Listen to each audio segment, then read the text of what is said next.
Hello दोस्तों, welcome back to the channel once again. तो कैसे हो आप लोग। आज हम बात करने वाले हैं ऑटोमोबाइल अपडेट्स के ऊपर। मतलब कार्स और बाइक्स के बारे में तो आपको बताते रहता हूँ। तो आज मैं बात करने वाला हूँ उनके रूल्स एंड रेगुलेशंस के बारे में।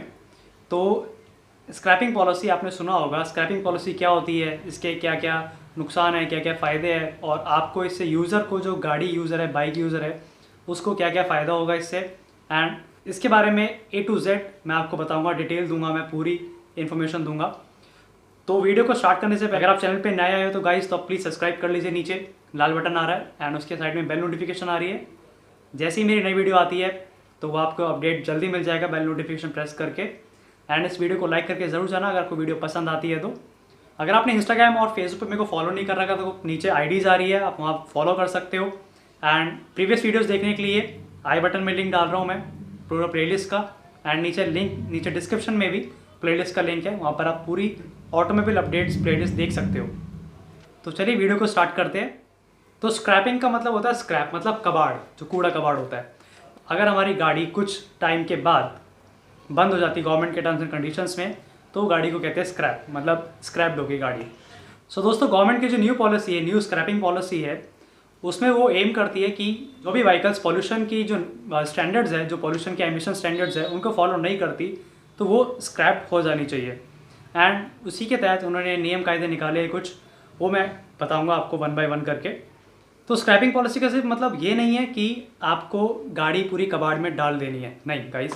तो इस न्यू पॉलिसी के तहत आप अपना व्हीकल को पूरा इंस्पेक्शन करा के, उसके मैंडेटरी टेस्टिंग करा के, एंड उसकी जो रजिस्ट्रेशन है उसको रिन्यू करवा के, फिर से उसको 15 ईयर्स एंड 10 ईयर्स के बाद आप उसको रोड पे दोबारा चला सकते हो with the permission of government.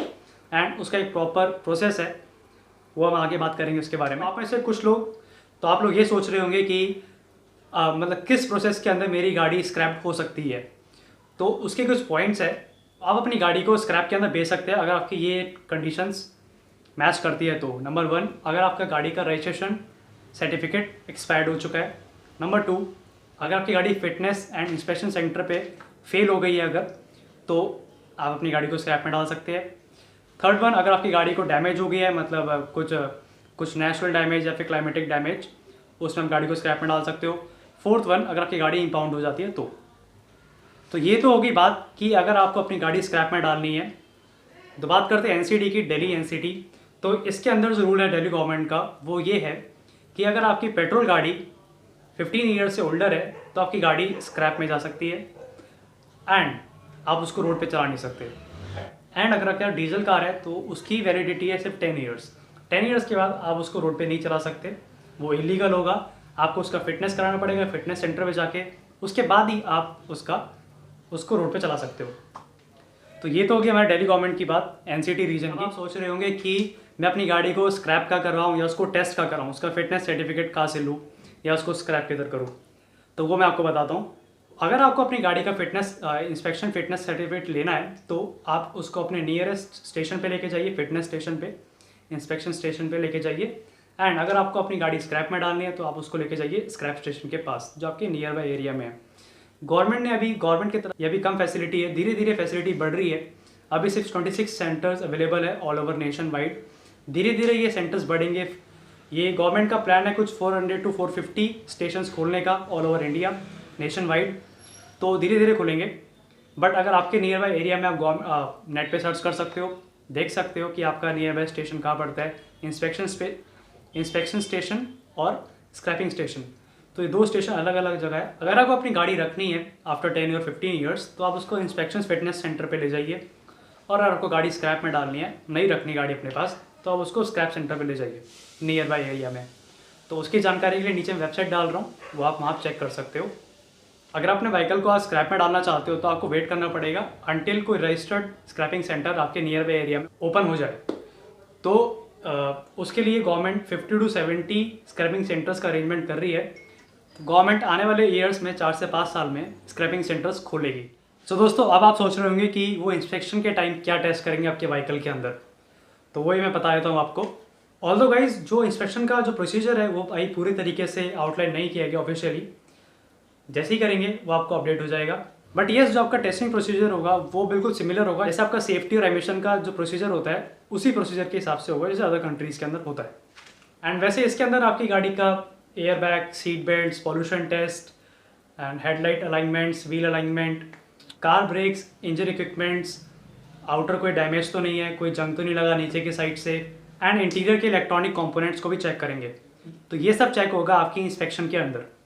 उसके बाद आपकी गाड़ी को फिटनेस सर्टिफिकेट दे दिया जाएगा।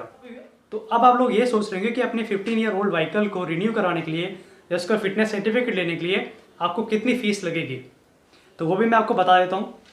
अगर आपका 2 व्हीलर व्हीकल है, मोटर बाइक या स्कूटर है, तो उसकी 500 रुपीज़ लगेंगे उसकी टेस्टिंग के लिए एंड 1000 रुपीज़ लगेंगे उसके रजिस्ट्रेशन रिन्यूअल के लिए, जो आरसी का रिन्यू करेंगे। तो टोटल आपको 2 व्हीलर का जो प्राइस है वो पड़ेगा 1500 के अप्रॉक्स। एंड अगर आप प्राइवेट व्हीकल ओन करते हैं तो प्राइवेट व्हीकल्स का जो प्राइस है वो है 1500 rupees for the fitness testing and 7000 to 12,000 rupees for the RC renewal. So यहाँ पे 8,000 से 13,500 रुपये का यहाँ पे आपका कॉस्ट लग जाएगा। तो ये तो थी कॉस्ट की बात। अगर आपकी सुपर बाइक है या आपकी इम्पोर्टेड बाइक है तो उसकी जो कॉस्टिंग है उसका आरसी रिन्यूअल लगेगा 10,000 रुपीज़। एंड अगर आपके पास इम्पोर्टेड कार है तो उसका आरसी का लगेगा 40,000 रुपीज़ आरसी रिन्यू करवाने के लिए। ये सब मैंने प्राइसेस बताई है जिनकी गाड़ी 15 ईयर्स से ऊपर हो चुकी है, जो पेट्रोल वेरिएंट है, एंड जो डीजल वेरिएंट है जिनकी 10 ईयर्स से ऊपर हो चुकी है। And apart from this you have to pay road tax for the next 5 years, उसका प्राइस टैग अलग है एंड वो डिपेंड करता है स्टेट टू स्टेट। तो दोस्तों अब आप ये सोच रहे होंगे कि मैं अपनी कार को इंस्पेक्शन कराने के बाद, उसका फिटनेस टेस्टिंग कराने के बाद उसको अपने पास कितने टाइम तक रख सकता हूँ। तो वही मैं आपको बता देता हूँ। आपकी फिटनेस टेस्टिंग क्लियर होती है, आपको आरसी रिन्यूअल हो जाती है एंड आपको सब कुछ गवर्नमेंट की तरफ से ऑफिशियली कंप्लीटेड होता है, तो आप अपनी कार को 5 ईयर्स तक चला सकते हो on road and it is legal. On 5 years के बाद आपको दोबारा से सेम प्रोसीजर अपनाना होगा, fitness renewal, fitness testing and everything. RC renew करानी पड़ेगी, फिटनेस टेस्टिंग करानी पड़ेगी, ये सब प्रोसीजर आपको 5 ईयर्स के बाद दोबारा से करना पड़ेगा। एंड जो फीस है वो भी आपकी दोबारा से लगेगी आफ्टर 5 ईयर्स। तो आपके माइंड में अब ये भी क्वेश्चन आ रहा होगा कि आपकी गाड़ी अगर इंस्पेक्शन फेल कर जाती है, इंस्पेक्शन के टेस्ट में फेल हो जाती है, तो फिर क्या कर सकते हैं। तो वो भी मैं बता देता हूँ आपको। उसमें आपको ये करना होगा कि आपको मिलेंगे 2 चांस के अंदर अगर पहली वाली फेल हो जाता है तो दोबारा में आप वो टेस्ट दोबारा करवा सकते हो अपनी गाड़ी का। एंड जो भी नेसेसरी उसके अंदर रिक्वायरमेंट्स है, उसको डैमेज ठीक करना है, कुछ भी आप इंटीरियर को कुछ करवाना है जिस वजह से पहले फेल हो चुकी थी इंस्पेक्शन के अंदर, फिर से आप उसको करवा सकते हो। उसको ठीक करवा के आप फिर से उसका इंस्पेक्शन करवा सकते हो, ठीक है। एंड अगर आपका इंस्पेक्शन टेस्ट उसके बावजूद भी फेल हो जाता है तो फिर आपकी गाड़ी का रजिस्ट्रेशन रिन्यू नहीं होगा एंड आपकी कार को डिक्लेयर कर दी जाएगा end of life, ELV, undesirable on public roads. तो इतना सब कुछ सुनने के बाद आपको ये लग रहा हो कि मैं अपनी गाड़ी को स्क्रैप में कैसे डालूँ एंड उससे बेनिफिट कैसे लूँ, कि गवर्नमेंट ने इसके ऊपर बेनिफिट भी, इंसेंटिव भी निकाल रखे हैं। तो वही मैं आपको क्लियर कर देता हूँ। जैसे आप देखो बहुत सारे ऑटोमेटिक स्क्रैप यार्ड्स खुले हुए हैं all over cities and states में, लेकिन अगर आपको इंसेंटिव चाहिए, इसके ऊपर बेनिफिट चाहिए, तो आपको रजिस्टर्ड स्क्रैपिंग सेंटर पे या अपनी गाड़ी को स्क्रैप में डालना पड़ेगा। उसके बाद ही अपनी गाड़ी के पेपर्स, आरसी, ये सब देने के बाद वो आपकी गाड़ी को डालेंगे वाहन डेटाबेस में। वाहन डेटाबेस से आपकी आइडेंटिटी, आपके कार्स के पेपर की ओरिजिनल चीज़, वो सब वेरीफाइड होके उसके बाद आप अपनी फॉर्म्स एंड डिटेल्स इस वेबसाइट पे डाल देंगे एंड उसके बाद अपनी गाड़ी का जो सर्टिफिकेट है, स्क्रैपिंग सर्टिफिकेट, वो आपको मिल जाएगा। एंड इस वेबसाइट पे डालने के बाद आपका जो प्रोसेस है, वेरिफिकेशन प्रोसेस, वो कंप्लीट होते ही आपको आपकी गाड़ी का स्क्रैपिंग सर्टिफिकेट मिल जाएगा। बाद जो भी आपकी गाड़ी की स्क्रैपिंग वैल्यू है वो आपके बैंक अकाउंट में आपको मिल जाएगी। तो आप ऐसे कुछ लोग ये भी सोच रहे होंगे कि अगर मैं नई गाड़ी लेता हूँ तो फिर उसके ऊपर मेरे को क्या बेनिफिट मिलेगा, मैंने पुरानी गाड़ी स्क्रैप में दी है, वो भी गवर्नमेंट को। तो चलिए उसके बारे में डिस्कस करते हैं। तो उसमें अगर आप नई गाड़ी लेने जाते हैं, वहाँ पर आपको दिखाना पड़ेगा अपना प्रीवियस गाड़ी का स्क्रैपिंग सर्टिफिकेट। वो दिखाने के बाद आप उस गाड़ी के ऊपर आप कंसेशन ले सकते हैं 25% का from the state government on the road tax. 25% का ऑफ मिल जाएगा आपको अपने रोड टैक्स पे from the state government for the first 15 years. Registration fees यहाँ पर पूरी तरह से वेव ऑफ हो जाएगी, ख़त्म हो जाएगी। एंड कार मेकर्स को एडवाइस दी जाती है कि 5% डिस्काउंट द कस्टमर को on the first vehicle purchase. तो अब आप लोग ये सोच रहे होंगे कि अगर मैं अपनी गाड़ी को स्क्रैप में देता हूँ तो आपकी गाड़ी को क्या क्या स्क्रैपिंग फैसिलिटी मिलेगी। स्क्रैपिंग फैसिलिटी के अंदर आपकी कार के धीरे धीरे जो फ्लूइड्स होते हैं, इंजन ऑयल, ब्रेक ऑयल, जितने भी तरह के फ्लूइड्स होते हैं आपकी गाड़ी के अंदर, वो सब पहले ड्रेन आउट करेगी। फिर आपकी जो गाड़ी है उसके व्हील्स निकालेगी, उसके धीरे धीरे इंटीरियर के पार्ट्स निकालेगी, इंफोटेनमेंट स्क्रीन, वायरिंग कट होगी, आपकी बैटरी अलग से निकलेगी। सब कुछ धीरे धीरे आपकी गाड़ी पूरी तरीके से अलग अलग पीसेज में हो जाएगी। एंड जो उसके इंटीरियर इलेक्ट्रॉनिक और मैकेनिकल पार्ट्स है उसे इस तरीके से निकाला जाएगा कि आगे वो सोल्डेबल हो, रीसेल वैल्यू में चले जाए, ताकि गवर्नमेंट उसको रीसेल कर सके। एंड ये सब होने के बाद, पूरा फाइनल होने के बाद, आपकी गाड़ी का जो अंदर इंटीरियर जो होता है, आपका conditioning unit, AC pipes, AC heater and everything, pipes वगैरह, उन सबको इस तरीके से निकाला जाता है ताकि वो आगे यूज़ हो सके, रिसाइकल हो सके। All glass and plastic parts वो सब रिमूव कर दिए जाते हैं। एंड जो गाड़ी का जो पेंट है उसको भी सैंड ऑफ किया जाता है अच्छे से।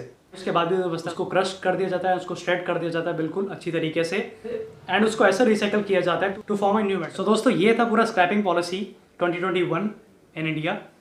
एंड इसके बारे में अगर आपको कुछ भी जानकारी चाहिए एक्स्ट्रा, तो आप नीचे कमेंट बॉक्स में कमेंट करके पूछ सकते हो। एंड वीडियो कैसा लगा है आपको नीचे कमेंट बॉक्स में ज़रूर बताना और लाइक करके ज़रूर दिखाना। एंड अगर आपने ऑटोमोबाइल अपडेट्स नहीं देखी है ये वाली प्लेलिस्ट, तो आप ज़रूर देखिए, यहाँ प्लेलिस्ट आ रही है। एंड गाइस, चैनल को सब्सक्राइब करके ज़रूर जाना, बहुत मोटिवेशन मिलती है। एंड बेल नोटिफिकेशन भी दबा देना ताकि मैं जैसी वीडियो डालूँ तो आपको नोटिफिकेशन जल्दी मिले, इसलिए बेल आइकन भी दबा दो। मिलते हैं किसी नए इन्फॉर्मेटिव ब्लॉग के साथ, नए ऑटोमोबाइल अपडेट के साथ। तब तक के लिए अपना ध्यान रखिए। Bye bye, take care, see you in the next video.